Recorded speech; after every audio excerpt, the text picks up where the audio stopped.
What's fake food? There's a lot of foods that have health halos around them, that they'll see something that is labeled, quote, organic, which organic doesn't necessarily change the nutrition value of a product. It's a farming practice. I like to educate on what is safe for you to consume. It's also really controversial. I don't know if I'm supposed to eat bacon, if it's going to kill me. I don't know how many eggs I should have. In fact, did you know that you would have to have over 650 servings of strawberries for there be any measurable pesticide residue? And we now have new advice coming about the food pyramid. So the food pyramid had gone away, and now we have this inverted food pyramid that's come out. What do you think about these new guidelines? So I think first and foremost, this is Inspiring Women. I'm Laurie McGraw, and I am speaking with Caroline Susie. And Caroline is a Mercer practice where she leads total rewards, health, wellness, well-being, all of these things. And importantly, she's a dietitian. That's actually how she started her career. She's an expert dietitian. She is a speaker. She speaks to the public. She advises the public on all things diet and food. And Caroline, thank you for being on Inspiring Women. I'm so excited to be here. Thank you for having me. Okay, here we go. I was going through a whole lot. We talked a little bit earlier. Caroline, you're kind of famous. You are kind of famous. You're from Dallas. You are always, whether it's the Today Show or the news, you're always advising the public on food and what's happening with their diet. So I want to start there. Caroline, what should I eat today?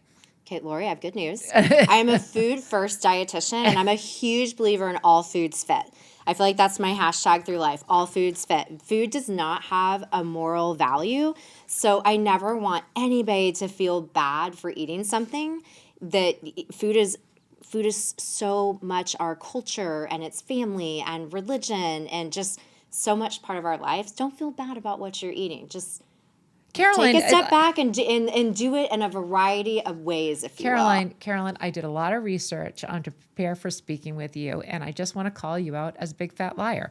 Because one of the things that you've also said is life is too short for fake butter, fake cheese, and fake people. So is all food really good, or is what's fake food? So I think that people sometimes, there's a lot of foods that have health halos around them, that they'll see something that is labeled, quote, organic, which organic doesn't necessarily change the nutrition value of a product. It's a farming practice. So I like to educate the public on really what is safe for you to consume. And there's a lot of hesitation around conventionally grown products when conventionally grown products are tested very well. In fact, did you know that you would have to have over 650 servings of strawberries, conventionally grown strawberries, before there be any measurable pesticide residue? I did not know that. Yeah, so it's inspiring. So knowing that only 1 in 10 of us is meeting the amount of goals around consuming fresh fruits and fresh vegetables, I love empowering people to feel more confident when they're at the grocery store, when they're providing food for your family. It's okay. Yep. It doesn't matter if it's canned, if it's frozen. I want people to feel comfortable and confident in the produce that they're buying, whatever form it comes in. And then just it's when we have foods that have that health halo, it's okay to have the real deal. Life is short, and I want people to enjoy this life. Yep. But I think it's looking at you as an individual. What do you have going on from a health perspective wise, health condition wise? What are your goals, and how do we bring all those things that you love and enjoy into your overall game plan? But so food is a really important part of everyone's life. Nutrition is really important. You're expert in all of this. It's also really controversial. I don't know if I'm supposed to eat bacon, if it's going to kill me. I don't know how many eggs I should have, or they're going to, they're no good anymore. Butter, no butter. And we now have new advice coming from RFK about the food pyramid. So the food pyramid had gone away. It was then my plate in terms of just, a new way of what is good for you from an eating perspective. And now we have this inverted food pyramid that's come out. So you have always been, as a dietitian, as a public speaker, giving advice to the public about what they should eat, somebody who has been focused on the data and the science behind that. So I wanted to ask you, what do you think about these new guidelines that have come forward, and what should people understand about them? So I think first and foremost, you are not the only one that is confused. nutrition is a science, and as we continue to learn and get more research, we're going to constantly be adjusting our recommendations. So I think when we go back to the 90s and we were terrified of fat, and remember the little snacks in the green box, we pulled out the fat and we filled it with sugar, right? So we're constantly learning and evolving. I think regardless of the administration, we hope that the dietary guidelines for Americans are always evidence-based. Evidence-based guidelines to help people. I think what you see there is still nothing really groundbreaking. We have constantly encouraged people to eat produce, to eat fresh fruits and fresh vegetables.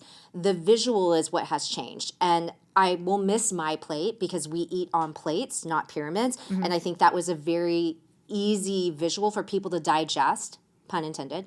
And now with the pyramid, I think taking a step back and knowing that we still want half of your plate to be fruits and vegetables. We still want you to incorporate some of these things, that not much has changed, just the visual. So Caroline, now let's move to just you career-wise, professionally. So you're at Mercer. So what is your responsibility? And then how did you get there from your work as being a dietitian, somebody expert in nutrition? Yeah. So at Mercer, because of my background, I do a lot of work in cardiometabolic health. And I also am very involved in advocacy and navigation. Something, I'll be honest, Laurie, I did not know what medical advocacy was 9 years ago when I started this job. I didn't understand the space. And at the time, the person that hired me threw me on a client that was implementing a carve-out advocacy solution. And I fell in love because I saw the impact that it made on the member of making their lives easier to navigate healthcare decisions. Like, How did you first make the jump though? So funny story. Why do you think most people leave their previous jobs? Money, or they hate it. Their manager. They hate it. I was unfortunately at a place where somebody that I didn't feel I was very supported by and was limiting my growth, and you know when it's time. Yep. You know when it's time. And a girl I was volunteering with at the time worked for Mercer, and she suggested there was an open position. She suggested I interview, and my initial reaction was nope. Hard pass, because as I worked with consultants, as I was on the HR team, and I knew our consultants, they would send emails very late at night. They were always running around their calculator. And the firm that we used was always very dressed up, i.e. they had to wear pantyhose every day. Like, I was like, no, thank you. I see what these women have to do, and that just looks exhausting. And she really encouraged me. She's like, no, Mercer's different. Mercer's different. This is a specialty practice. It's a national practice. I'm actually checking to see if you have pantyhose on right now. No, I have tennis shoes on. I have a dress and sneakers on because that's my vibe. Casual Caroline. But yeah, so I took a chance and interviewed in it. And I honestly, Lauren, I was going to do it for a year and just make the contacts and go. Yeah. And it's been 9. I've really enjoyed the people that I've met. I feel like I'm the dumbest one in the room all the time, which means you're in the right room. I'm learning so much from all these thought leaders and strategic thinkers, and the client work has been so rewarding. But you are a thought leader, and so that's part of the responsibility and the job that you have. So when did that become, for you, just like you moved to that space where like, no, I actually am the expert in the room? I think I still don't like to think of myself as that. Okay. I don't. But I think when you have all of the experience from lessons learned in certain spaces, and can bring that clinical lens and clinical best practice to help employers think, I'll just use obesity strategy, weight management strategy. It's not one condition. It's really looking at an individual throughout their journey, if they're living in a larger body or living in a smaller body, living with a condition or not.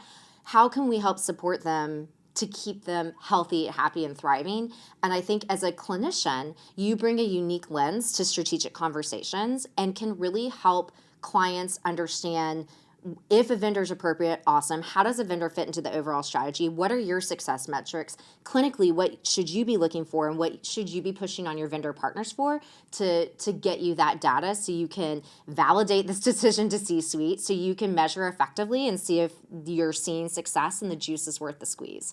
So I think I wish that more of my colleagues, and specifically dietitians, would consider a career in consulting, because I think that it's a very unique skill set Yeah. that there's a lot of opportunity right now to Well, serve and clients. many clinicians that are like moving from the space from their clinical practice to doing, more just business oriented work, the work of consulting, it's data, it's giving strategic advice based on financial aspects, but also outcomes aspects. So, in that first year, when you made that big change, you were only going to do it for a year. You didn't come with a pantyhose, you didn't carry around a Thank God. calculator, you didn't carry a calculator. So what made you stay? What was the thing that's like, oh gee, this really is for me? Every day was different. Every day, and I can tell you that every day was different. I never have yet to get bored, because there's just so much client work, client needs, and I felt that I really was adding value. I Yeah. felt like I was helping out my teammates and making an impact on the members, for the employers that I work for, and that just felt really great.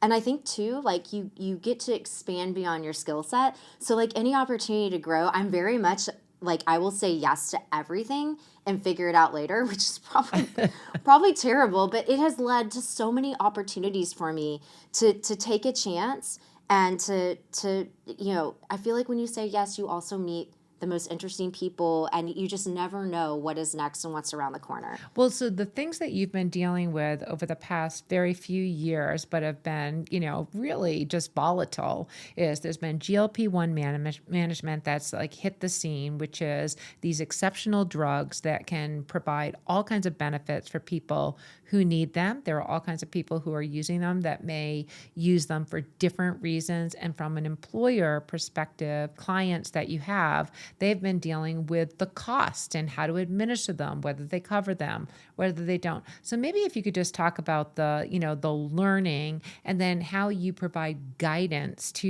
your clients. How are you helping them with the decisions? And then I actually want to talk about some bold moves, because that's sort of, the theme of leadership. So I think everyone's surprised a lot of times when they think, oh, as a dietitian, you probably hate them.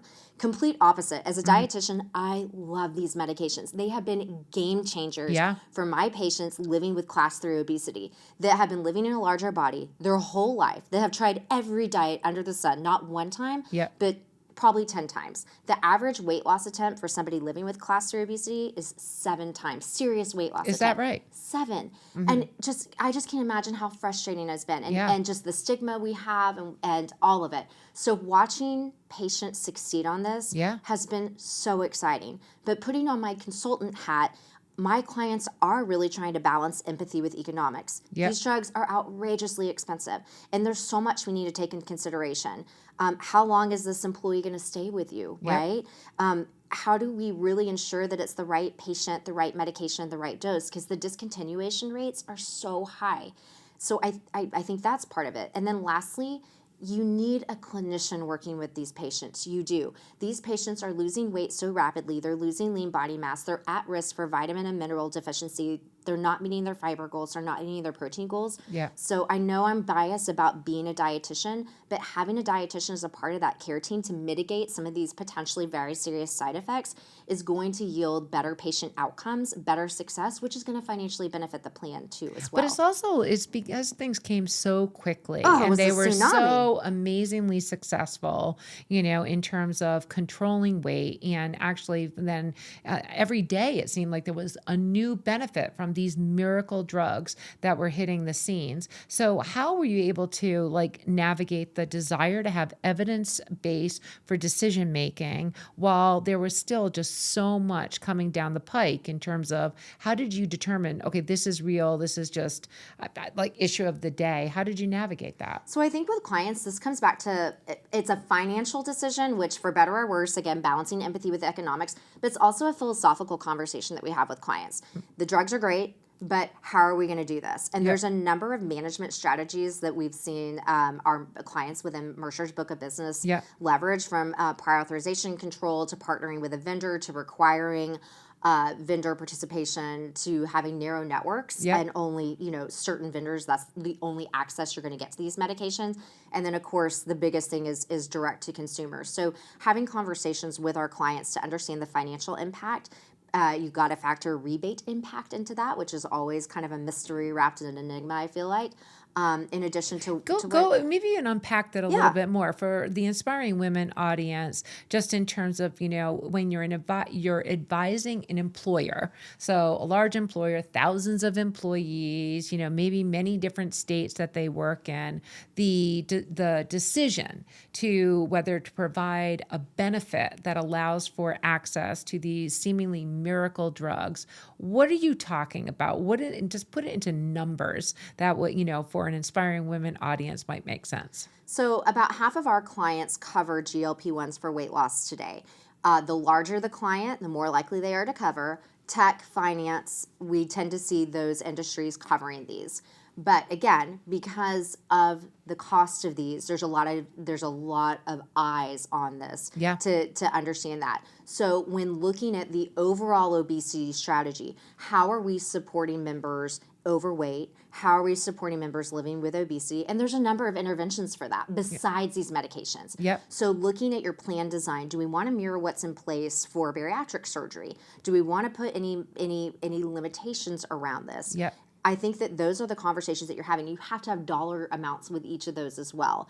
And because the PBM, for better or worse, holds a lot of the cards here, Right. you have to that's step one. That is step one on the train, to understand what the PBM, who the PBM's partners are, what they're going to allow, what do the configurations look like, and what are the dollar amounts with each of those. And that's the starting point for most of our clients. And I think anyone can really understand the financial aspect of this. I think there's a very good public awareness in terms of the cost of these medications being very high. Go to the ethical kinds of questions that you have to help clients navigate through. Well, we're treating disease states differently, and that doesn't feel good. Yeah. GLP-1 medications are approved for patients living with diabetes, in addition to patients living with obesity or at risk for obesity with other weight-related conditions, hypertension, et cetera.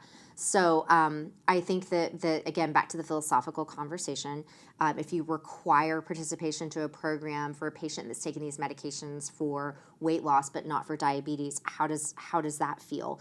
Do we want to get comfortable with disruption Yep. and potentially have a sole prescribing type of setup for our members? And the theory behind that, again, is all of this is patient safety. Right. This shouldn't be jumping 0 to 60. I haven't done anything and I want these medications. It really is. You have to take the patient's health history into account. We need to understand the diet history and what other medications has the patient been successful on, and then we start this. I think the other interesting part of this conversation is obesity is a chronic condition. Yep. These medications are meant to be taken long term, just as you would take a statin for your hyperlipidemia. Yep. That's the same. However, what's weird here is the market is driving a lot of, I feel like, conversations that employers are having. People don't want to inject themselves every week forever Right. and ever and amen. And I know that the oral medications, oral Wegovy just came out, which is very exciting, removing barriers. But I think the long-term game plan is a lot of patients taking these medications think that there is an off-ramp, or how do I do this because I don't want to do this forever. And it's really important to know there's a Wall Street Journal article that came out yesterday that talked about patients who regain weight after they stop these medications. The majority do, and majority regain weight more versus than if they regain weight after traditional diet and exercise. And I just can't think of what a terrible member experience that would be. Yeah. Is that I took this medication, I lost all this weight, I'm feeling so great and healthy, and then I stop and all of it comes back and more. But then you think of the plan. Yeah. The plan just paid for all of this, and it's kind of just throwing money out the window. Yeah. So having a game plan in place of how we can support these patients, shall they want to stop or need to stop, so that it's not a frustrating member experience, but they can see success too, is a really important part of this conversation. So Caroline, just the level of depth that you understand this particular issue is just one of the areas that you're expert in terms of your practice. You talked about advocacy as another. And what I am more interested in at the moment is just the bold choices in leadership, because in Inspiring Women, I speak speak to women leaders like yourself all the time. And it just seems, we're here at the Voyages Conference of Transparent together. And some of the speakers have been just talking about bold moves are required. Costs are unsustainable. We need better quality. We need better experience. So now that you've been doing this for 9 years, not just the one that you originally planned to do, what are you advising people? What does bold moves and leadership moves mean from your perspective? Well, it's kind of funny because on the panel that you just led, for those who weren't here, it was a 10 out of 10. I loved what was said, that doing nothing is disruption. Yep. And that is, I want to like needlepoint that and put it in my office. Doing nothing is disruption. So I don't think, disruption shouldn't have negative connotation. These are wild times. Yeah. And you're going to have to get uncomfortable with making some big decisions. Yep. You're already disrupting. Not doing anything is disruption. So what else can you do to help control some of this spin and also help your employees understand this is the cost. Yep. We don't want to pass all this to you, and we're not going to do that. Yes.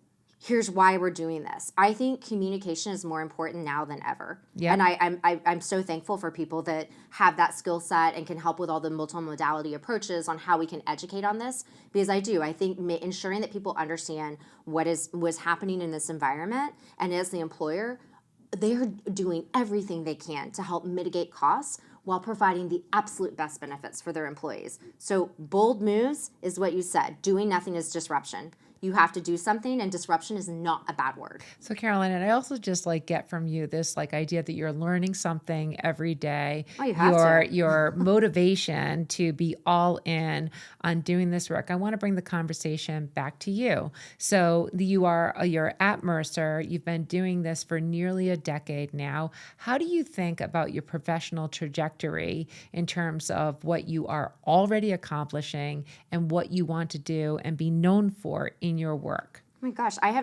it's so funny. I don't ask me what I think about 5 years from now, because I have no idea. Early in my career, I was an outpatient dietitian. I never thought 20 plus years later that I'd be sitting here talking to you about these things. So I think, I hope I keep an open mind.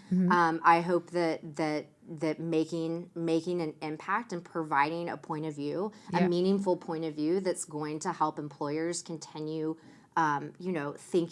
thinking strategically and providing the best for their members. That's what I hope I'm doing. I think making an impact is just the most rewarding.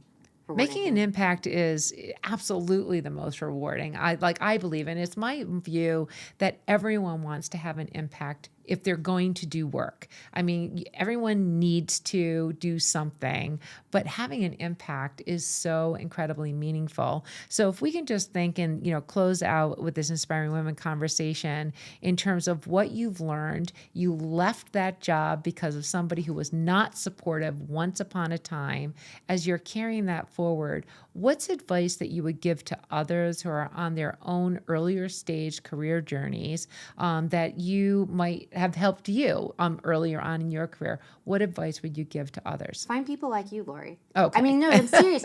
Find people that you respect, that are in positions that you respect and potentially one day would be interested in holding. Find those people who are going to champion you, who will take you under their wing, who will guide you, and will give you feedback. And I know some people are so sensitive to feedback. I think that there are others out there who it's almost like a big sister vibe, who are making you better. Yep. And those are the people that you want in your corner. People that are going to champion you and people that are going to help make you better. Find those people, seek those people out. And I know that can be uncomfortable for some people. Yep. Put time on people's calendar. Don't just email people. Go and grab coffee, grab a glass of wine, get FaceTime and get that input. Find your network, and that's gonna be your game changer. Yep. And I have found it honestly to be way more supportive than you think it is. It's not competitive. I really don't think it is. I really think a lot of people want to pay it forward and help grow and continue. What's that quote? Lifts all boats, high tide. Lifts all boats. Whatever. Lifts it. I'm not good with the metaphors here, but I have found, it's been my experience that when you reach out and you ask for that, Yeah. people People love it. People love helping. People want to help each other. That is absolutely true. This has been a great Inspiring Women conversation. I've been speaking with Caroline Susie. Caroline, thank you so much. My pleasure. You're a delight. Thanks for having me.